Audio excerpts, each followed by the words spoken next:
Cricket সিরিজের প্রথম test খেলতে সিলেটে পৌঁছেছে জিম্বাবুয়ে ক্রিকেট দল।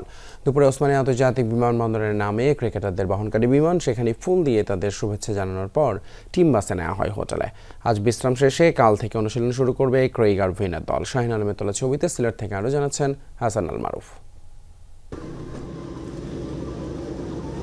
বুধবার সূর্য যখন মধ্য গগনে সিলেট ওসমানী আন্তর্জাতিক বিমানবন্দরে নামে জিম্বাবুয়ে দলকে বহনকারী বিমান, সেখানে মিনিট দশেকের অপেক্ষা শেষে একে একে বেরিয়ে আসেন শন উইলিয়ামস, বেন কারান, মুজারাবানি, এনগারাভারা। সিলেট ক্রিকেটের পক্ষ থেকে তাদেরকে ফুল দিয়ে জানানো হয় শুভেচ্ছা।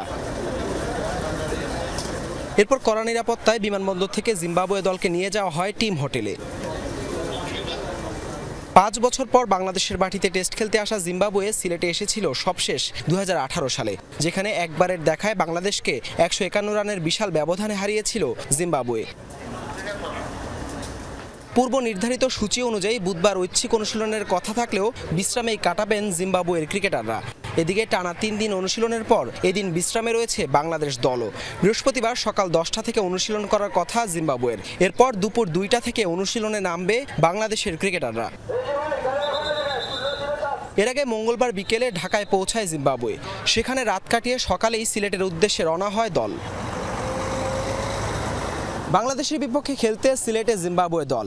এই সিলেটেই প্রায় ৬.৫ বছর আগে সবশেষ টেস্টে টাইগারদের হারিয়েছিল জিম্বাবুয়ে। বাংলাদেশকে কঠিন চ্যালেঞ্জ ছুড়ে দিয়ে নিশ্চয়ই সেই জয়ের পুনরাবৃত্তি করতে চাইবে উইলিয়ামস আর ভিনরা। হাসান আল মারুফ, যমুনা স্পোর্টস, সিলেট।